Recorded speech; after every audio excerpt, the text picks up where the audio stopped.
Ultimately, our lives become a calculated total of choices we've made. And so, in time, it becomes true that yesterday's choice leaves some of the biggest impacts on the experiences of today. Having acknowledged that, on today's lineup, we're choosing to deposit tokens of healthy habits. It's the global observance of Bladder Cancer Awareness Month, and we'll show you the choices you can make to stay clear of this illness. Welcome to another day with your Jamaica Magazine team. I'm Theodore Henry, here to get you to make healthier choices today. Let's talk more after the day's news. Jamaicans consume on average 9 to 12 grams of sodium or salt per day, twice the World Health Organization recommended amount of less than 5 grams or 1 teaspoon of salt, and more ideally, less than 2 grams of sodium per adult per day from all food sources. This excess salt in the diet causes high blood pressure, kidney and bone damage, gastric cancer, obesity, and worsening of asthma. Reduce the amount of salt you consume to no more than 3 to 5 grams, or half to 1 teaspoon per day for adults, and less than 2 grams for children under 11 years of age. Let's shake the salt habit and live healthy. A public service message from the Jamaica Information Service.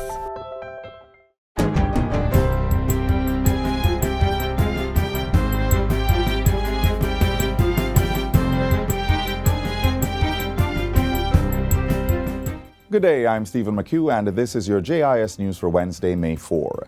Health and Wellness Minister Dr. Christopher Tufton has appointed economist Dr. Damian King to review Jamaica's healthcare financing. Minister Tufton made the disclosure during his contribution to the sectoral debate in Parliament Tuesday. According to the minister, there's been an increase in the number of sick Jamaicans, which has in turn driven up the cost of medicines and curative services.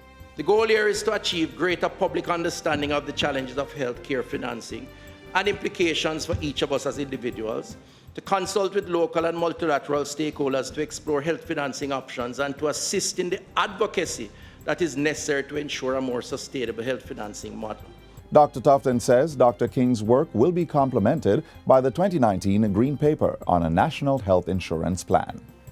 In the meantime, Minister Tufton says work is far advanced on the school nutrition policy to inculcate healthy lifestyle practices in students.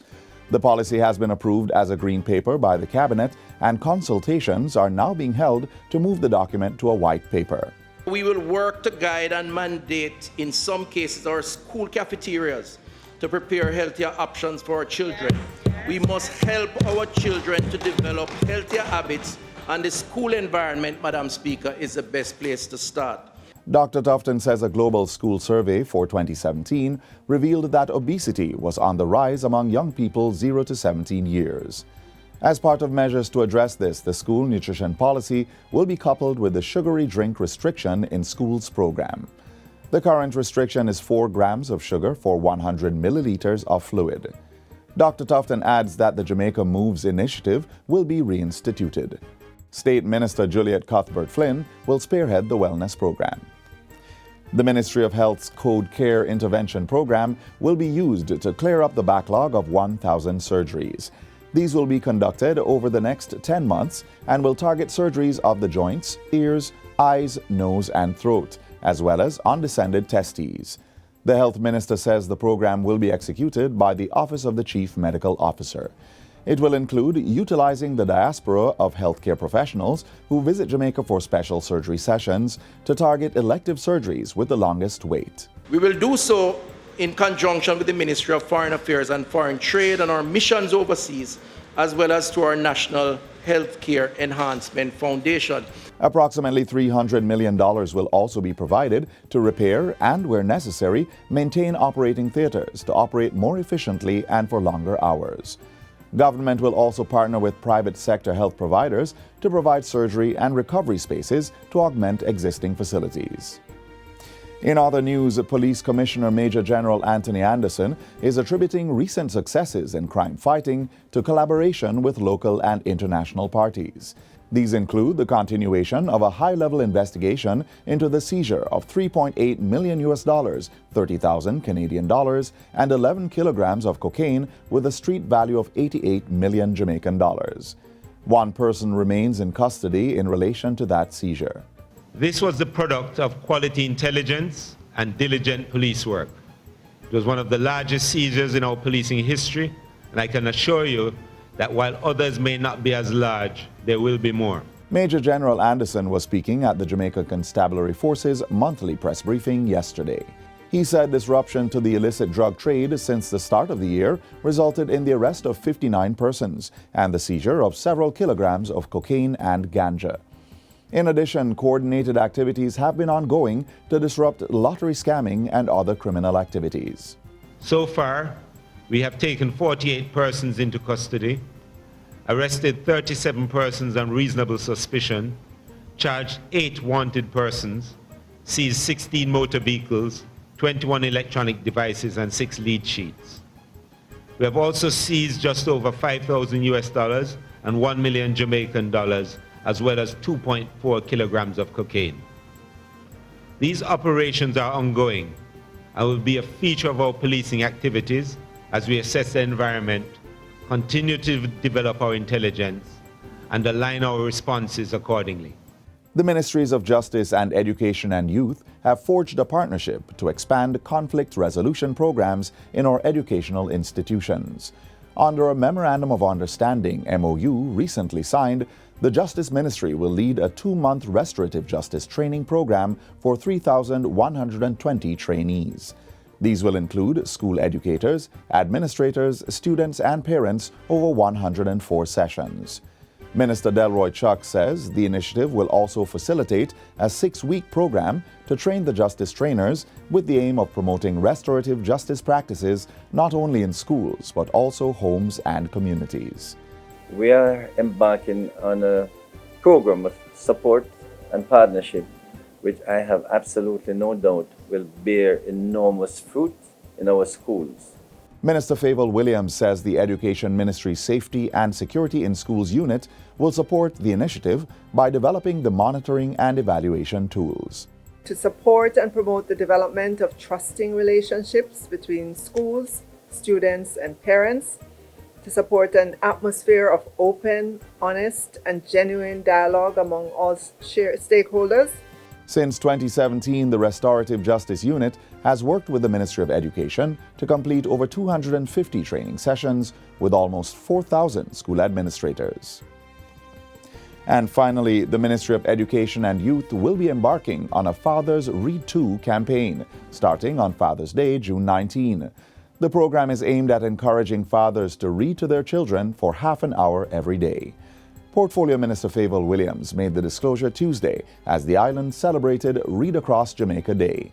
The day forms part of the activities to celebrate Education Week, which goes up to May 9 under the theme Revisiting the Foundation, Building Our Human Capital Through Equitable Educational Opportunities. To celebrate Read Across Jamaica Day, Minister Williams read to students at the Kingston and St. Andrew Parish Library. She used the occasion to encourage students to become active users of libraries. The library has been modernizing itself to remain relevant to you, our students, and to all Jamaicans. So I want to encourage you to think of your library as part of your education journey. And that's it for JIS News Today. I'm Stephen McHugh. Thanks for watching.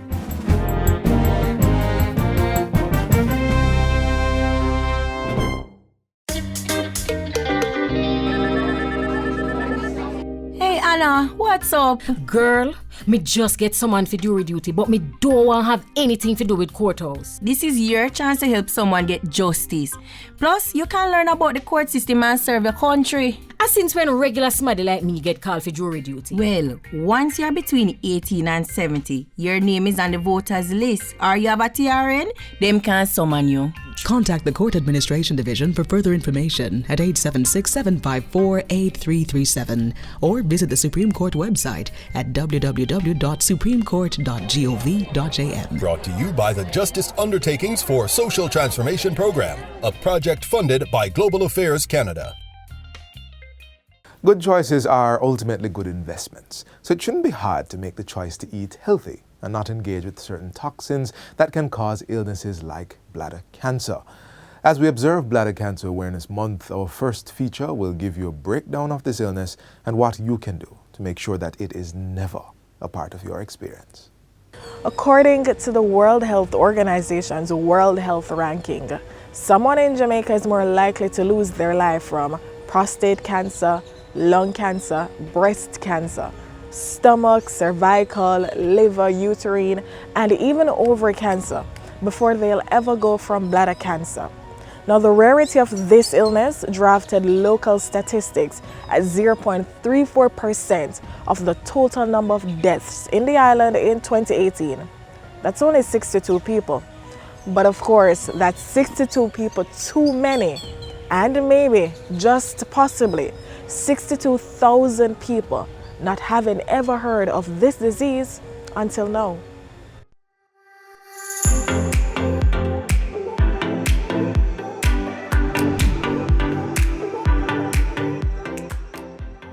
So the bladder is a small muscular organ that is in the pelvis, deep down in the pelvis.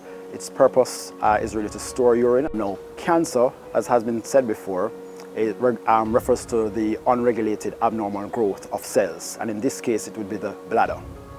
So bladder cancer is unregulated growth, usually from the lining of the bladder, that is abnormal cell growth.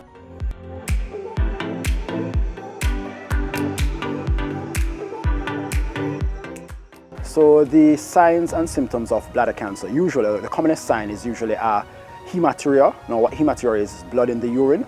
So usually it's painless hematuria, maybe painful hematuria, which is pain along with blood in the urine. Also, there may be irritative bladder symptoms, or as we would say, storage, lower urinary tract symptoms. Some of these include urgency, frequency, going to the bathroom frequently, waking up often at nights, it's known as nocturia, and in general, some dysuria, which is like burning when you pass your urine. Now, before you experience any of those symptoms, there are some causative factors that lead to bladder cancer that you may want to assess first. It simply means that while it happens, it's usually preventable.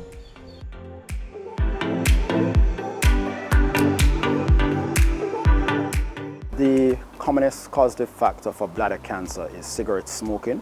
It's actually associated with about 50 to 60% of bladder cancers. There are other risk factors which are known as occupational hazards. So individuals who work in the industries and have prolonged exposure to aromatic amines, aromatic hydrocarbons. So in the textile industry, painters, those who work with tar, amongst other occupational hazards, are at risk for bladder cancer. Patients who also have, for whatever reason, they'll have chronic irritation to the bladder. So there's a parasitic infestation known as schistosomiasis that's really associated with bladder cancer also. Patients who have chronic catheters, indwelling catheters, as well as bladder stones and a few other things that cause chronic irritation to the bladder. Now, bladder cancer is very picky when it comes down to gender, with the likelihood of displaying its sprouting behavior on men more often than women. And while the data shows that you don't necessarily need to be thinking about this until you're well over your 40s, there is proof that it affects many of us who are nowhere near to collecting our pension. Wow.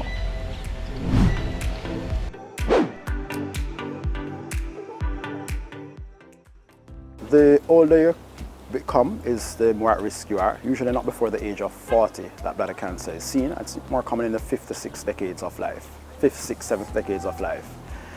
It's actually more common in men than women, and this is thought to be associated with lifestyle amongst other things.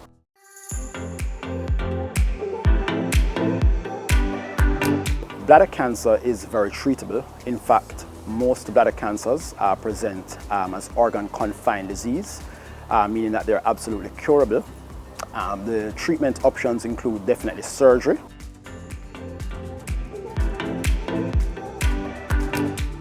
This involves what is known as a transurethral resection of the bladder to actually get diagnosis, and in some cases is curative if the tumor is completely gotten.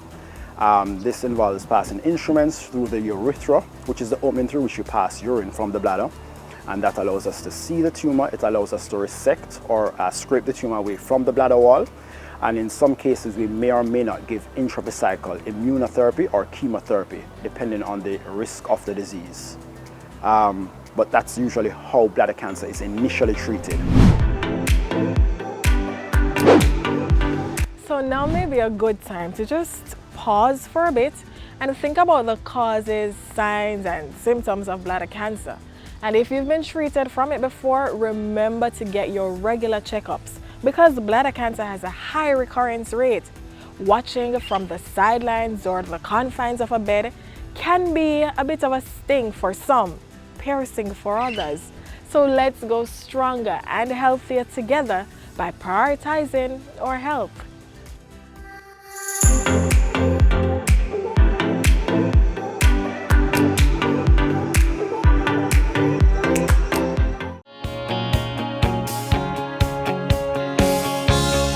So my advice to persons who are concerned about bladder cancer is noting the commonest presentation is that of hematuria, which is blood in the urine. So if you're seeing blood in the urine, you really should consult your doctor and you should consult your urologist.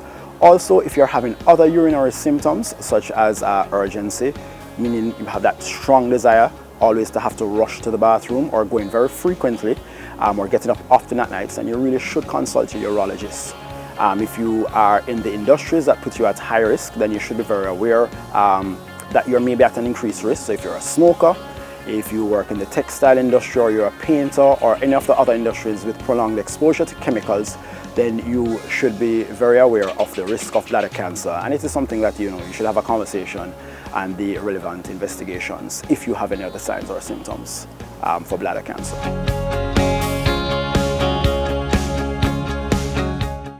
Taking care of the body is likely to get you the stamp of approval from life.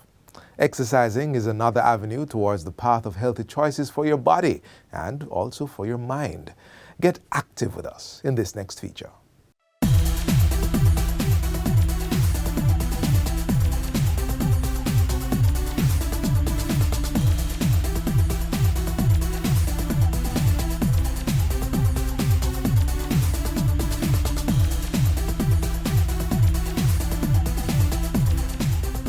You want this lean, muscular physique and well-toned body, framed for the beach, carnival parade, or just your regular dressed down or formal attire. You want to cut the fat and develop that noticeable defined muscle and shape, but not significant muscle size. There's nothing wrong with any of that. As long as you remember the most important thing is not a summer or designer body, but rather a healthy body. By doing efficient exercises and controlling your weight, you can expect to safely lose between 1 and 2 pounds a week on your journey to a more fit body. But doctors recommend that you should not lose more than 1 to 2 pounds per week. For many people, even this rate may be too aggressive in terms of dietary and exercise modifications. That body is not just going to come overnight. It's not going to come within 2 weeks or a month, depending. It all depends on the type of activity you do, how you do it. Within 2 months, if you stick to your exercise program and if it's done properly, you will see and feel results. Before starting any structured exercise program, however, persons should first consult with their doctor. The reason why we need a medical approval from our doctor is that a lot of us have pre-existing health conditions and some of us are not as fit as we think. For example, in Jamaica, 4 in 10 is hypertensive and they don't know it. And it's the same with diabetes, 4 in 10 and don't know it. And our stats tell us 7 out of 10 Jamaicans die from a chronic disease.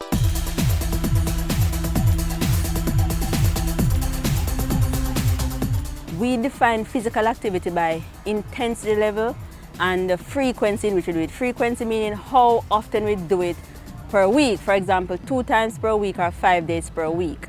The intensity is the energy in which we use to perform the activity, meaning how hard you work out.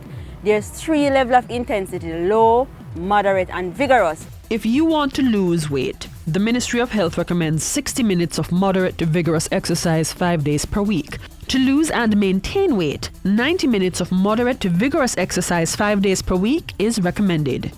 There are 2 main categories of exercise, namely aerobic and anaerobic exercise. What this is saying that the body needs oxygen to break down fat that is stored in the body. All the calories stored in the body as fat need oxygen to break it down, that is in the tissue. So if you want to lose weight, you must do the aerobic activity to burn that fat that we use as energy when we're doing the activity.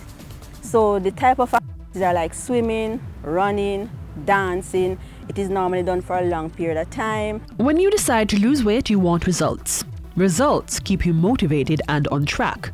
Cardiovascular exercises are part of the aerobic category, and they help you trim down by burning extra calories.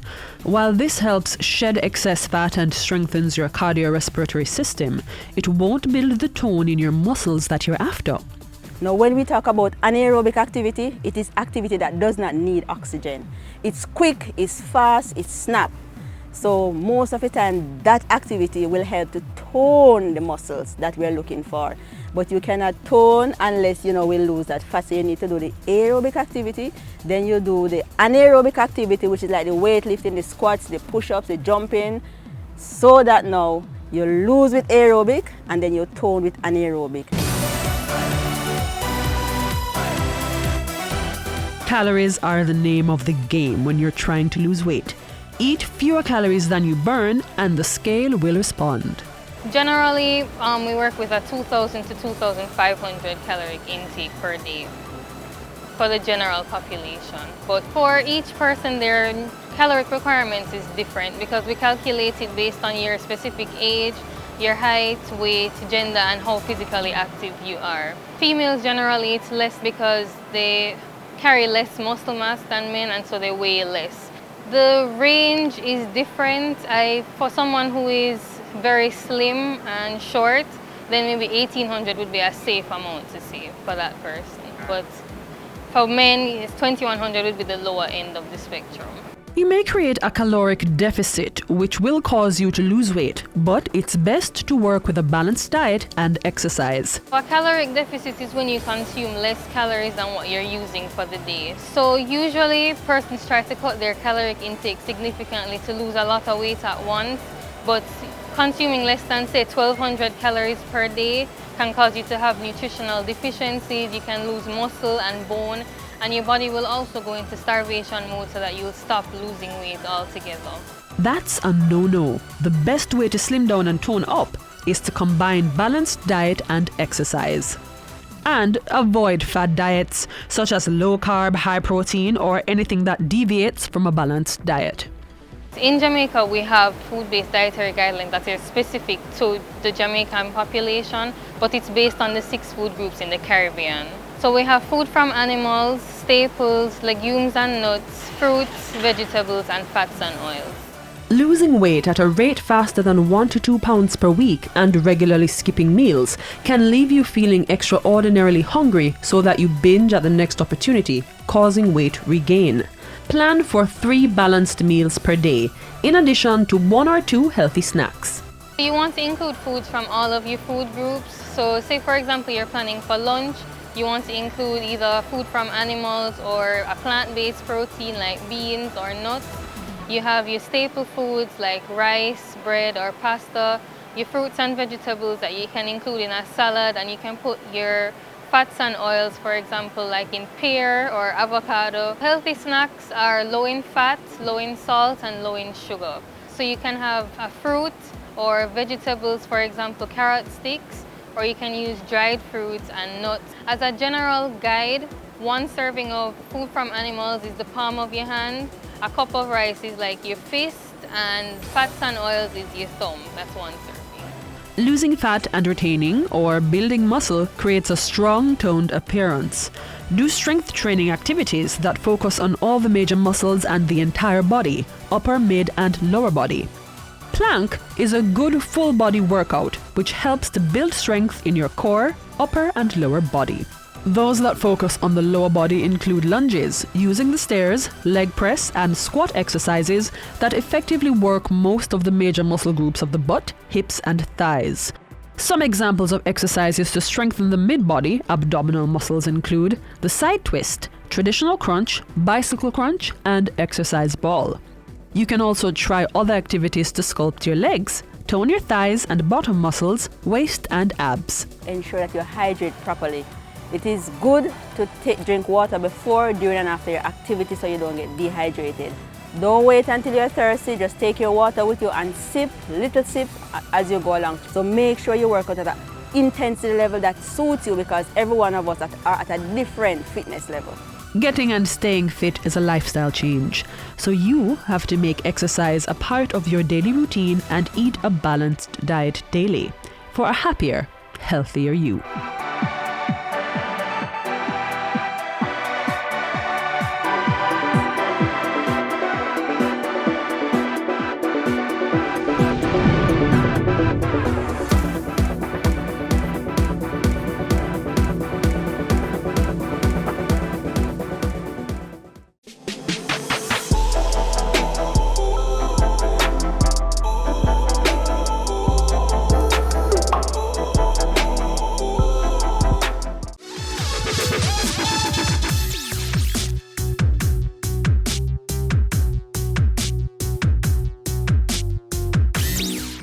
A healthier you begins with healthier choices. But just why is it so important to make those choices? In today's Hear This, a few reasons why healthy choices matter. Number one, healthy choices improves your mood and your energy. Chemicals in the brain called endorphins trigger happiness and positivity through a good workout session. Endorphins also help in preventing depression and anxiety and in raising self-confidence. Diet has the same effects on the mind and body. Number two, the prevention of diseases. One important benefit of making healthy choices in diet and regular exercise is that it helps in fighting off bacteria and viruses in your body, as well as strengthening the immune system. And of course, there are some diseases you can save yourself from by making healthy life choices. These include diabetes, high blood pressure, and high cholesterol. Number three, healthy choices increases the lifespan. Millions of studies show that with a superior immune system and a healthy body, you have a sure shot at improving your lifespan. Regular exercise and a healthy diet increase the chances of living longer. Here's a healthy choice in our number 4 slot, weight loss. If you recognize that you are overweight or eating unhealthily, it may be time to start changing your eating habits and exercising to lose weight safely and to keep it off. Even if you are not overweight, maintaining a healthy diet and physical activity will sustain your current weight and reduce the risk of becoming overweight. Now you know why making the right health choices in diet and exercise are important. Besides, if we are truly to get our country to the place of choice to live, work, raise families, and do business, then healthy citizens making healthy choices must be part of the package. Remember, for a better life, make the best choices.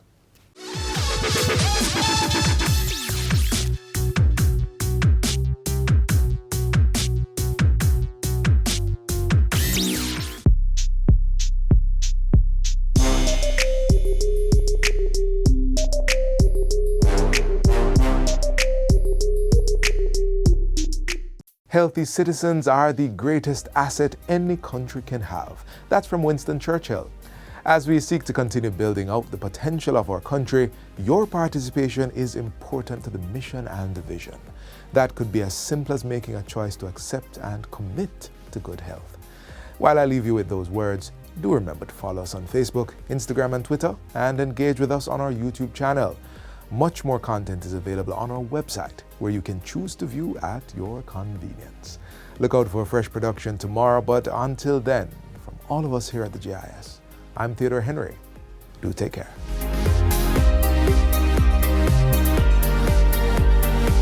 This has been a production of the Jamaica Information Service, the voice of Jamaica.